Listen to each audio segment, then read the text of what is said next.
Assalamu alaikum, ladies and gentlemen, and thank you all for being here. I would like to request onto the stage our esteemed speakers for this panel, and I will go with the introductions once they're here. So, Dr. Tayyaba Tamim, Mr. Nassir Kasuri, Professor Kamal Munir, Dr. Sohail Naqvi, and Dr. Faisal Bari.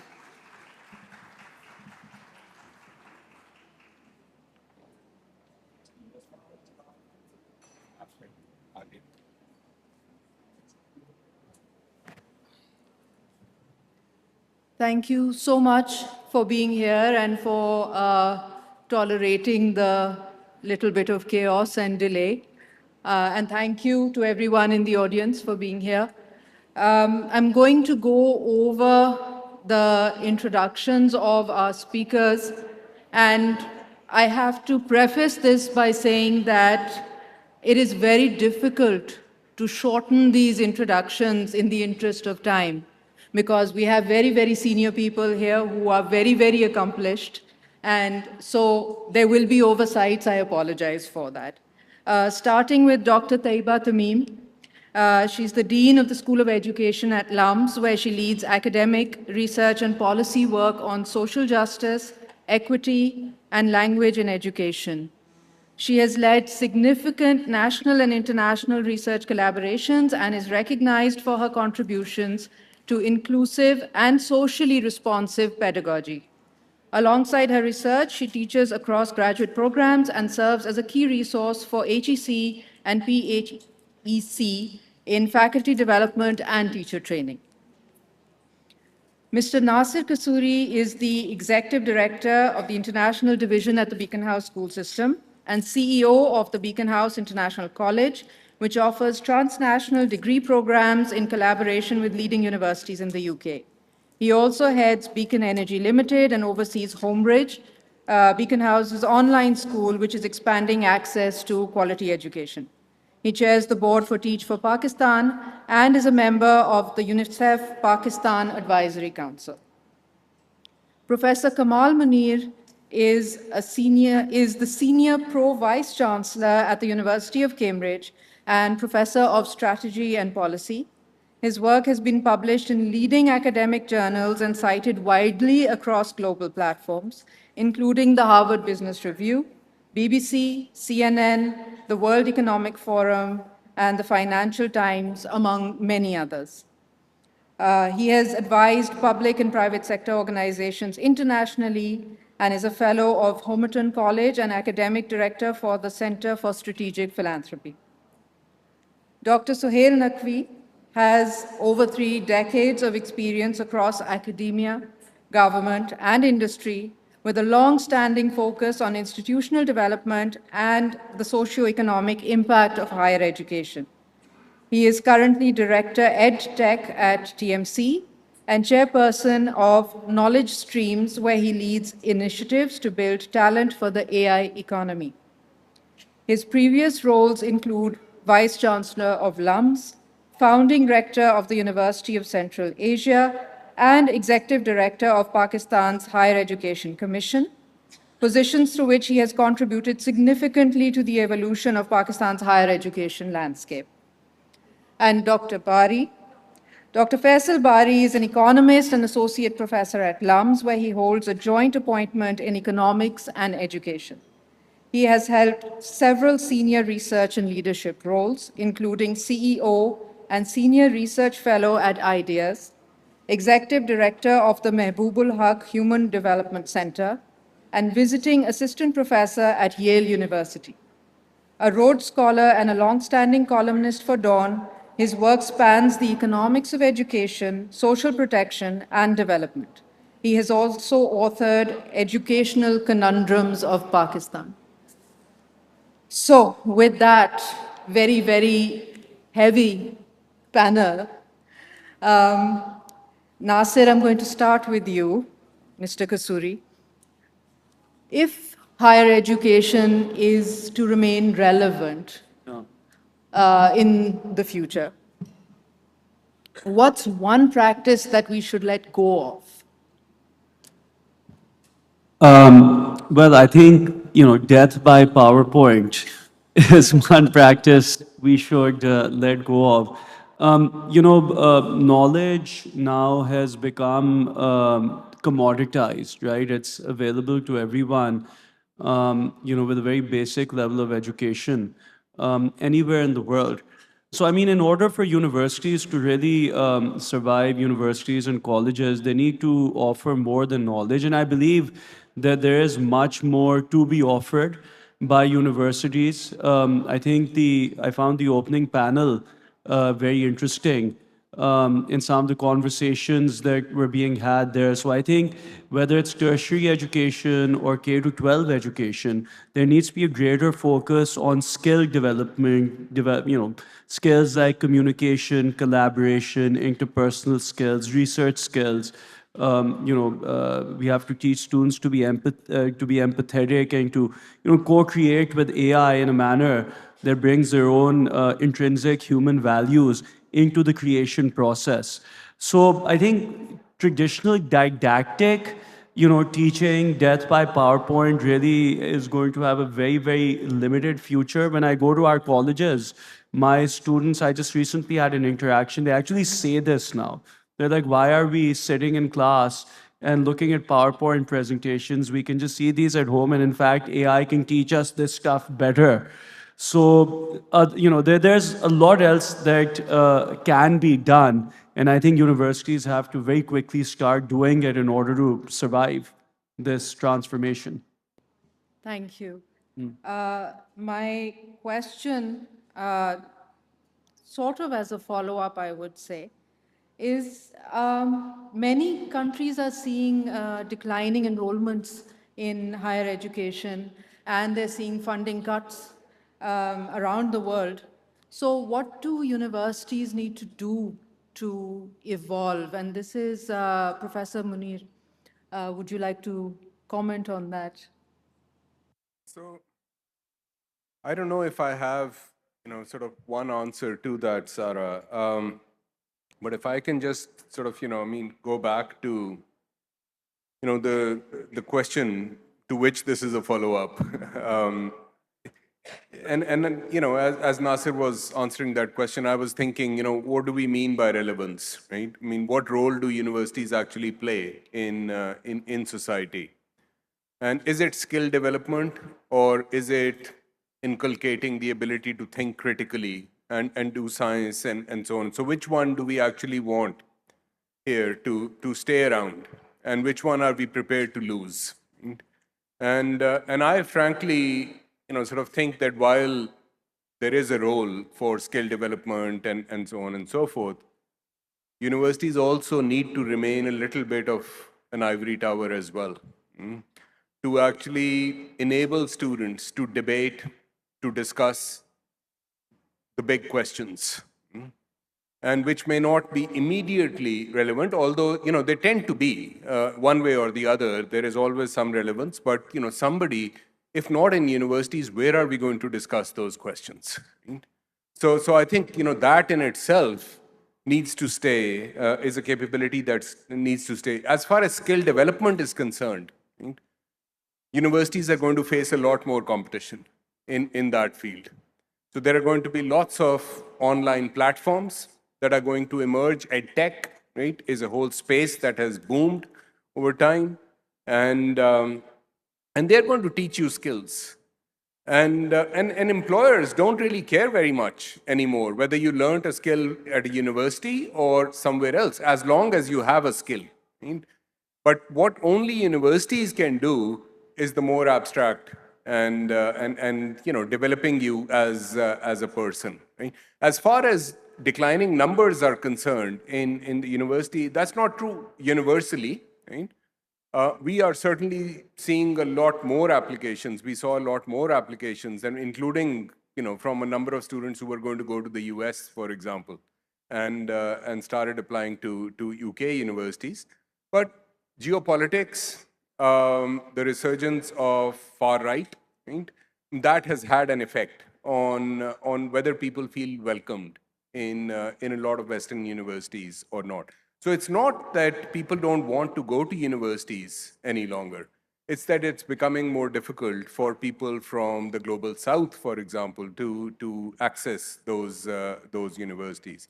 I was talking to a vice chancellor of another UK university who told me they had been very dependent on Indian students for their postgraduate taught programs. And she said this year the numbers are down 94%. Right? So there are universities that are pretty much teetering on the brink of bankruptcy and are having to shut down programs. And I'm afraid if we keep going in that direction, many universities are going to actually shut down, or universities are going to merge with each other, right? Or they're going to open campuses in the global south. Keir Starmer was recently in India, and in his delegation were 14 vice chancellors, right, of UK universities who are sort of are thinking about these things. So multiple things going on. Dr. Bari, would you like to comment on that? So just taking forward what I think Kamal was saying, देखिए, दो तीन चीजें we have to keep in mind. One is that a lot of these changes started before AI. Micro-credentialing, a lot of other things. The questioning of a 4-year degree, what do we need that for? What are skills versus education? What are skills that are going to be needed in the next 20, 30 years? A lot of those things started happening prior to AI, and AI obviously is probably going to change the game quite a lot in addition. But I think what we have to think through is what is rethink in some ways, what is a university for? My own opinion on this is increasingly that, look, we can forget, I think, more or less, and this is the economist talking, the notion of a full employment economy where everyone is fully gainfully employed. I think that time is gone. That was, a lot of it was manufacturing, a lot of it was a very different time when everyone could potentially be employed, and we were talking about the Phillips curve and this curve and that curve. The new economy is going to be very different, which is very digitized, which might require only, say, and there's no impossibility in this, 25% of your population to be working population and the rest not. Now the question then becomes, yes, skills are important, so universities have to think through what skills are, but not everyone who's going to come to university still is going to get a job afterwards. So what is education for? We still need people to think.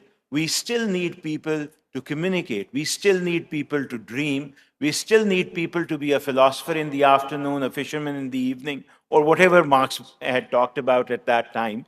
We do need that kind of education and diversity as well. So now my feeling is universities have to think in a number of fronts. One, what skills remain relevant, what are coming up, and some skills will always remain. Communication, language, ability to talk to others, work with others, etc., facility in 1, 2, 3 languages, ability to manipulate machines. Those skills, I think, foundational skills will remain, and universities need to focus a lot on that. But then there are the higher skills that I think we will need as a society, irrespective of what happens with AI or not. The ability to be critical, think through, the ability to work hard, the ability to sit down for a few hours, put the bum on the bench and work through whatever you're trying to work through, right? And then there will be also the possibility of very specific degrees, etc., coming to cater for something that might come out in the future through AI, etc., and so on. So I think it's a time, and sorry, I'm taking longer than, just one more thought. And my feeling is I'm not as worried about the changes that are coming through AI, etc. I'm more worried about the ecosystem and the ability of the universities to manage change. There, I think I'm more worried about that because, at least in Pakistan, and my experience is mostly Pakistan, the university sector is not the kind of thinking institution and animal, or whatever you want to call it, that tries to stay ahead of the curve. So that, to me, is much more worrisome then the changes that will be coming. Absolutely. And I think what you're really touching on is what is something that I do feel very strongly about, and perhaps Dr. Tamim can also comment on that.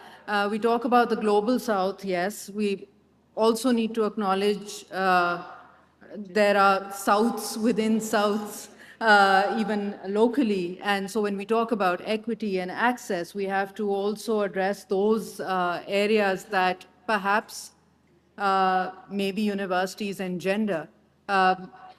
Also, Dr. Tamim, in your opinion, after what Dr. Bari is saying, what is the purpose of the university? Thank you so much, Sara, for the question. And I do agree with what Dr. Kamal and Dr. Faisal has just said. The thing is, looking at universities, if we look at universities only in these new liberal terms of making people fit for the job market, it's a very narrow view. We need to think of higher education as creating those transformative human beings who think beyond themselves. So having said that, the biggest issue, so we all know that universities, even when, as they are functioning now, perform a lot of functions. Think about when we think about the COVID time. Why was it such a problem? It was not such a problem because of people could not, for instance, the internet was unstable and you could not properly attend the classes. There was a lot that young people were missing out on. And that was socializing, that space to sit, these libraries where you go, unwind yourself, you talk these very intimate discussions that you have.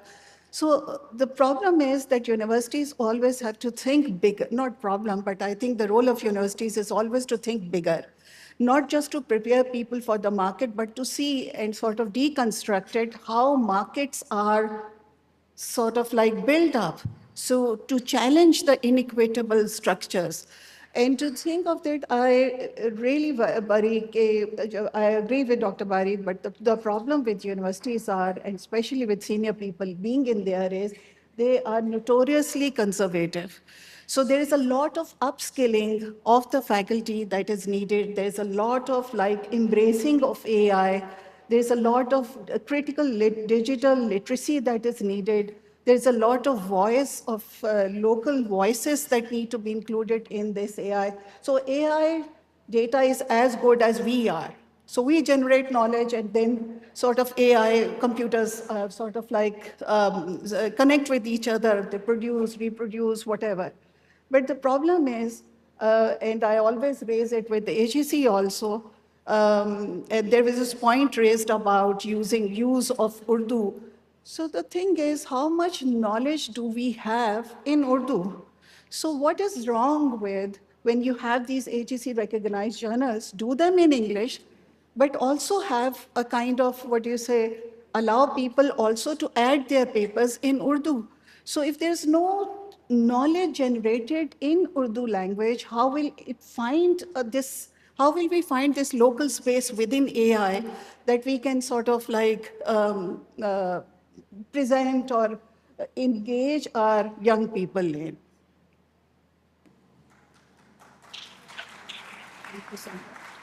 Dr. Naqvi, your role at the Higher Education Commission was to bring about an emphasis on research and on publication.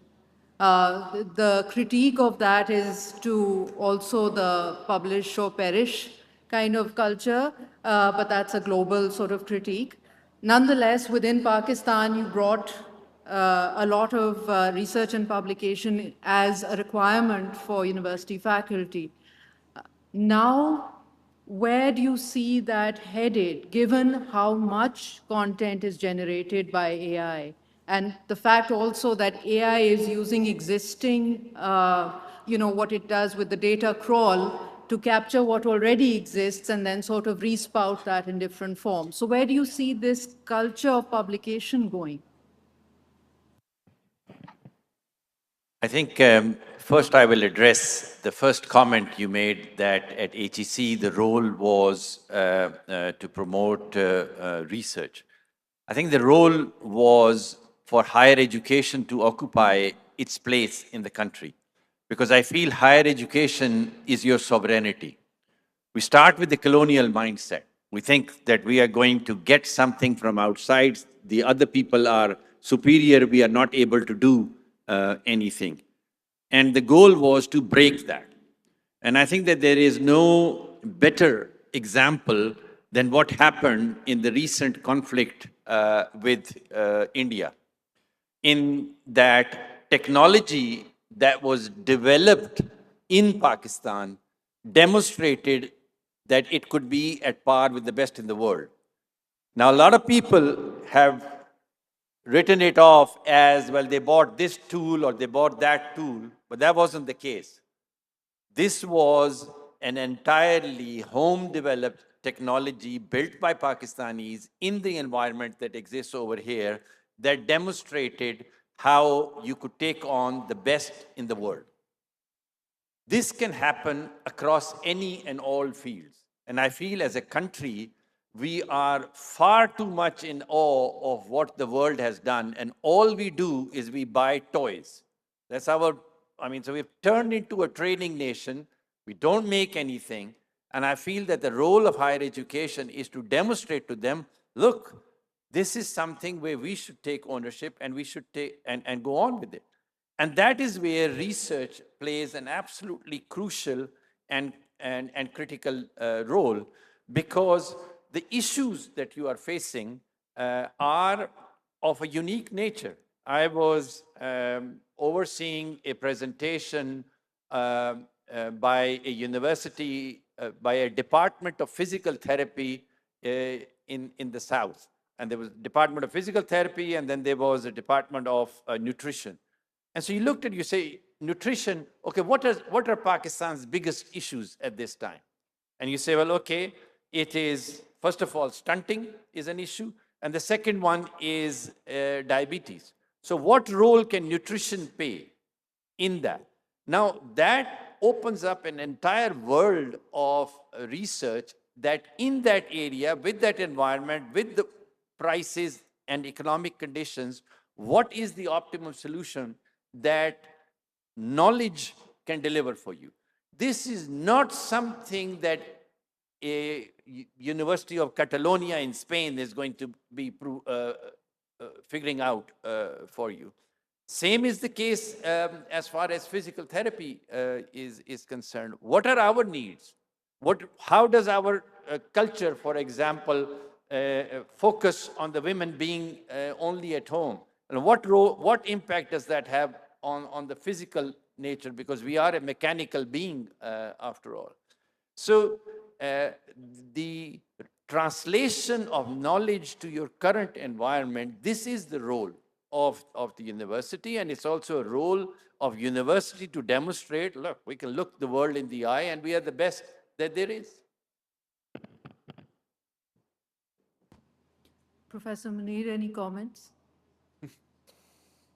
I think, it is important. I mean, one thing, a discussion that was taking place earlier in the day was, again, about the role of universities in this, in this ecosystem. We had a lot of, and you asked Sohail about HEC and his role and all that HEC accomplished there and so on and so forth. And the number of universities proliferated, sort of in that period, for example. Right? Now, does that have a correlation with, growth of, well, society or the, sort of prosperity of society and so on and so forth, the number of universities in a particular region?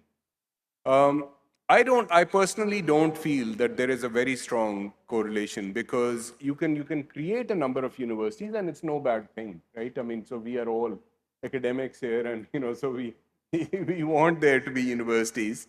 But does it actually feed into not just the economy, but the society and, so the larger social structures that we have.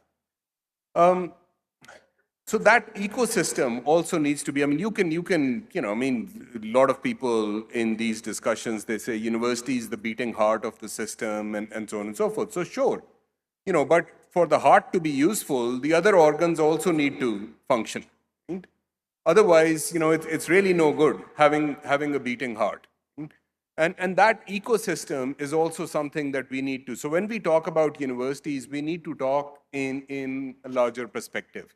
I mean, if you look at Chinese universities, it's a kind of a narrow definition, but they measure their performance or their impact very differently. Not just in terms of research is important to them, but also in terms of the actual impact that they're having, the number of spin-outs from a university and how much it is contributing to the economy. And, so the bigger questions, is it churning out students and so forth.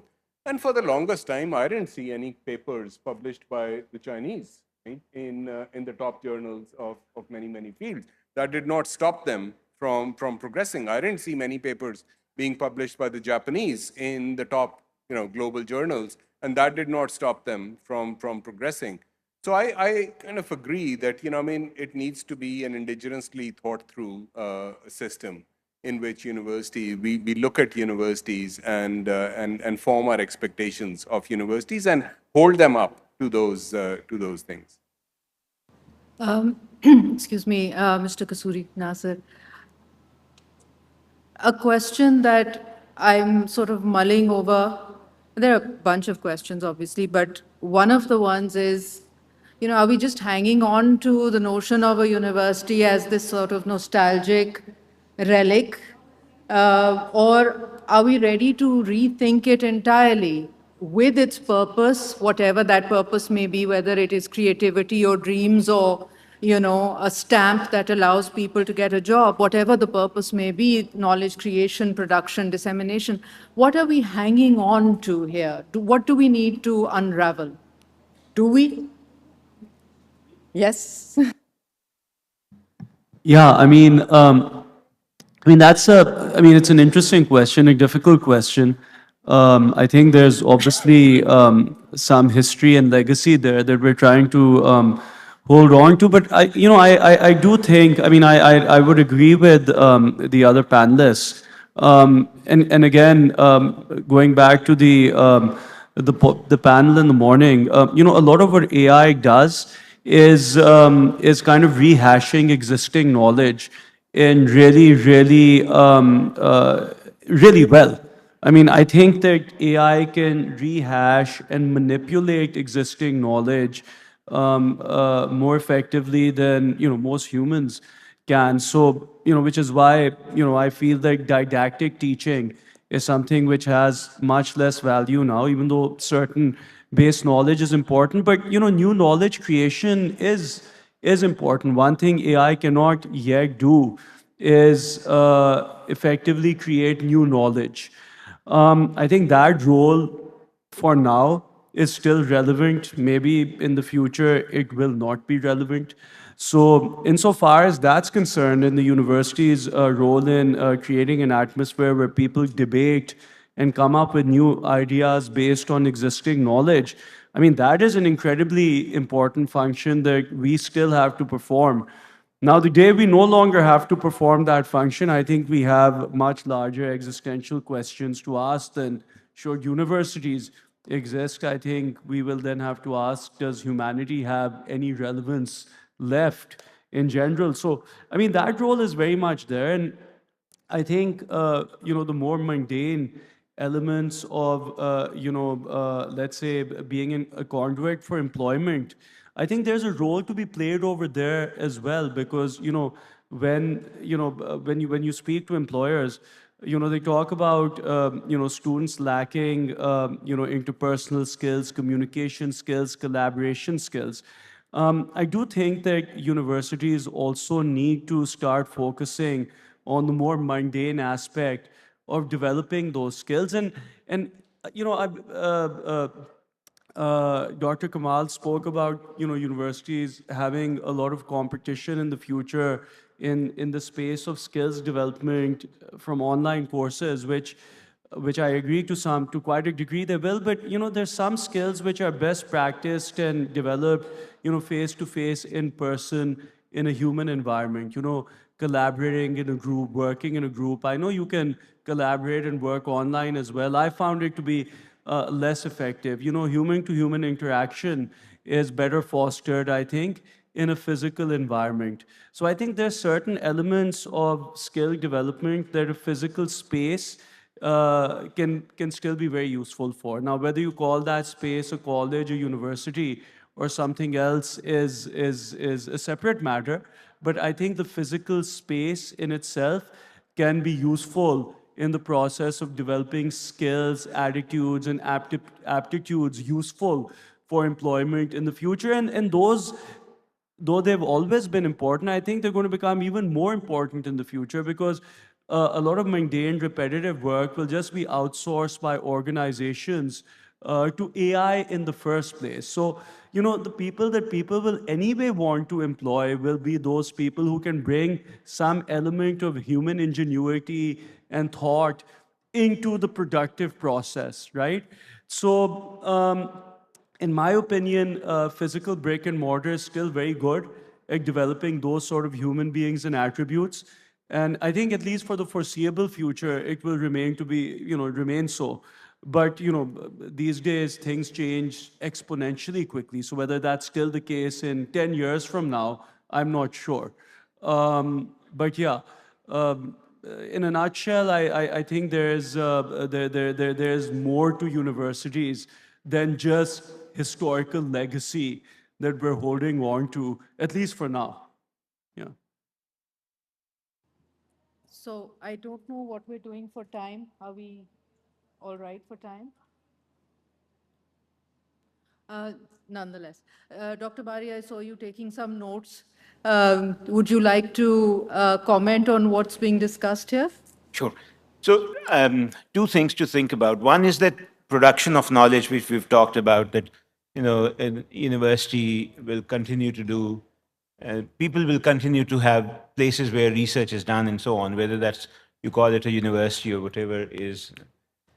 I think the other aspect that we have to understand, in my opinion, is that people, whoever it is, individuals, students, etc., they need space to develop their ability to understand something. They need to engage deeply with something. One of the reasons university structures were created this way, where you, in some ways, isolate young people, and this is true for the K-12 system also, is to give that space to people away from many other things, whether it's mental occupation or otherwise, to go deeply into some area. And the bachelor's, master's, PhD programs, in one way, from starting from broad, go deeper and deeper into an area, because you need time to go deeper into whatever you want to understand. I want to make a distinction, which is mine. I don't know if it makes sense or not, between dead and alive knowledge. Right? In some ways, I feel a lot of our teaching in many institutions of higher learning is essentially passing off. Knowledge doesn't become alive, it remains dead if you just tell them, here are the answers, here are the things that you can learn by rote and reproduce, etc., which is a problem with a lot of our education system, right? Knowledge becomes alive when you discover, you understand, and you engage with it. And that space will remain needed for whatever activity we want to do it, whether it's history, economics, philosophy, or whatever else you want. You can get answers from AI, but to understand those answers, to ask the right questions and so on, you need to have deep engagement of specific people with specific areas. So I don't see the university dying or being done away with. Yes, it will change in its nature. Yes, it might have structures which are very different in terms of governance, delivery, etc. But the need for people to engage deeply with different areas of human endeavor, whether it's literature, philosophy, or AI, or engineering, will always remain. And that we will structure in one way or the other. And if it might just be the universities who change and become that, or it might not be, it might be another name, but that need will always be there. Dr. Tamim,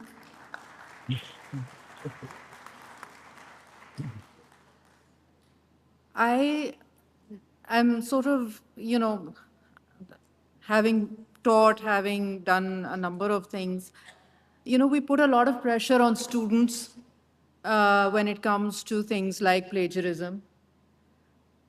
What accountability does a university have in terms of intellectual ethics? Because students, yes, we know what we need to say and we know what we need to tell them, and we are very, very stringent, and we keep trying to develop tools to check if it is AI-generated content or whatever it is. But what does a university need to do to look closely at itself and its own intellectual ethics? Thank you, Sara. So before I come to your question, I'll add on to what Dr. Bari said. And one thing, when we are thinking about those universities working in future, something will come in, and that is transdisciplinarity. So more and more, it will not be enough for me to say, well, this tech is not my area, so I have to, and this connects with your question more and more. I need to talk to my students. What are the tools available? How do you put in those prompts? Look at the prompts. What are the type of answers that are coming? And how do you look at it critically? And what is the harm in, and what is the problem in accepting what it is giving to you? That kind of discussions really need to happen. The more the focus is on grades, the more it will be difficult to talk about this, to contain plagiarism. It is constantly a struggle with the students, but I think we just can't avoid this discussion. We are there. Thank you.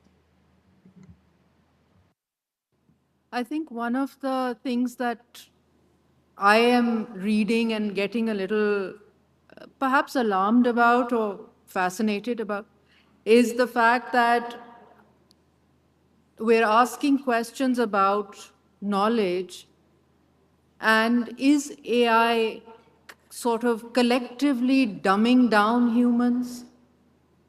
So would anyone like to comment on that thought? Is AI going to or already collectively dumbing humans down? Yeah, I'll just quickly say I really worry that it is. I think that people are like kids are even losing the ability to write grammatically correct sentences and express themselves without the use of AI. So I think one of the roles that certainly we will have in K to 12 education is to ensure that basic skills remain intact. People are becoming shadows of what human beings used to be. They're just sort of regurgitating what the machine is telling them to say. And I do worry, and I think we need to actively try to make sure that basic skills like reading and writing and self-expression, independent self-expression, don't just simply disappear. And cognitive intellectual ability itself also, I would argue. Would anyone else? Sure. Just to pitch in and build on what Nassir said, I think this is probably one of the biggest risks that we face right now, because students wake up in the morning and they start asking AI questions, right? And so, how long before they lose any ability to think critically and to structure arguments themselves, for example? Not just students. Not just students. You're absolutely right. Yes, and so if we keep going down that route and we don't become proactive in how we use AI and develop regimes that channel AI in particular directions, then absolutely we will face all the negatives, right, that we associate with AI. There are huge positives, of course, right? And we need to seize those as well. So, for example, you can learn in any language that you like now. So people, sitting in parts of Pakistan who need to know English in order to know something don't have to anymore, right? Because it can be translated into their own language. But are we actually using that facility or capability or not? There are scenarios that we can actually discuss and debate that AI can paint for us, right?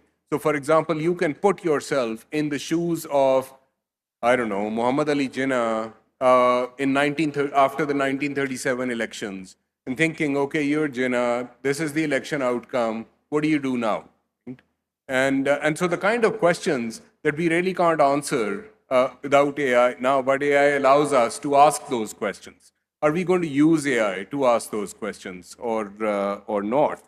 Otherwise, what we'll do is we won't be able to produce any leaders. We will only be able to produce followers who will need to ask AI at every step, right, what to do about anything.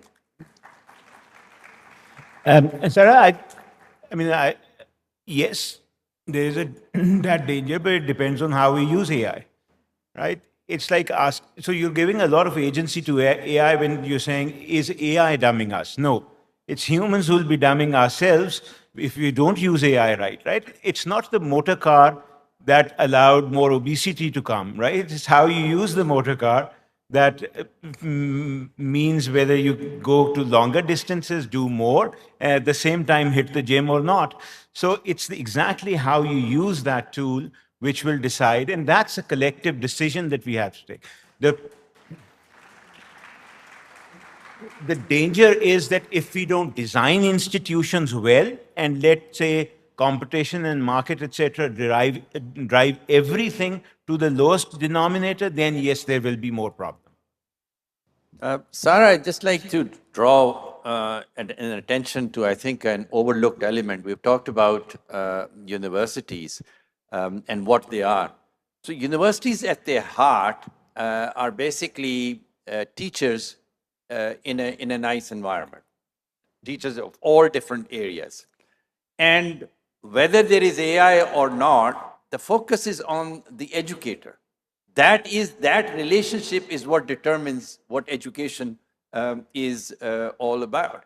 So if the person is unable to answer the question, why don't you get AI to start asking him questions now? Now let's hear the answers. And you put them out there. In fact, I'd like to do that to some of our politicians also. You start asking them questions, and you will be able to figure out what is going on. So it is always an application. And we are so awed by this, AI, AI. I mean, we are old enough that we saw the birth of the internet. And the internet came and it was, the biggest thing. Change is never going to stop. Next is quantum computing is coming, then something else is coming, and something else is coming. Universities are places where we know that change is going to be always there. We are embracing that. We are ahead of the curve. We are looking at what is going on, and in a way, guiding the future and preparing the people for that future. That is the role of what the university is.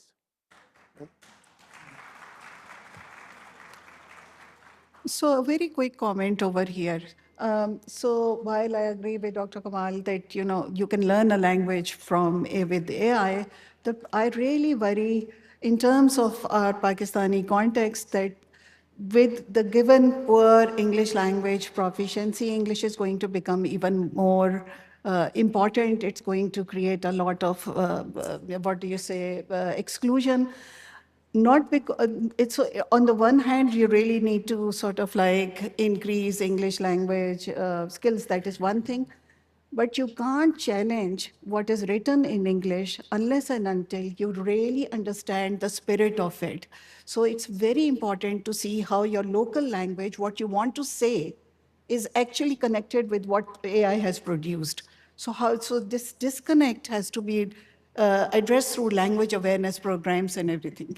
Absolutely. And I think the core of what you're saying, Dr. Tamim, is also about discernment. So while we are talking about, ye ho jayega ya shayad na ho, whichever way we are looking at it, perhaps what the university is now responsible for is developing that notion of discernment of what is valuable and what is not, and what is worth keeping and what is not. And so the onus, again, is on us to ensure that what we are using the university for is the right purpose, I guess, if we can sum it up. Thank you very much, all of you, for being here and for your thoughts. Thank you to the audience.